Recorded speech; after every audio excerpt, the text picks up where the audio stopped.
Hi everyone, today recipe అన్నం పోపు. రాత్రి వండిన అన్నాన్ని తీసుకుని దాంట్లో కొంచెం పసుపు, కొంచెం ఉప్పు వేసి కలిపి పక్కన పెట్టుకోవాలి.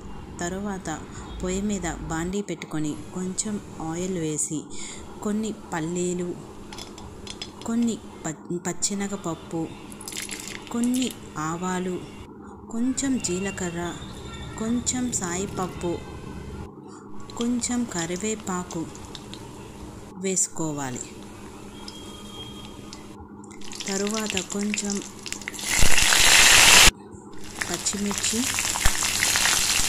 ఆనియన్స్ వేసి వేయించిన తర్వాత కొంచెం అల్లం వెల్లుల్లి పేస్ట్ వేసి కాసేపు వేగనివ్వాలి. వేగిన తర్వాత మనం కలిపి పక్కన పెట్టుకున్న అన్నాన్ని వేసి కలపాలి. తర్వాత కొంచెం దానిపై నిమ్మకాయ పిండుకోవాలి.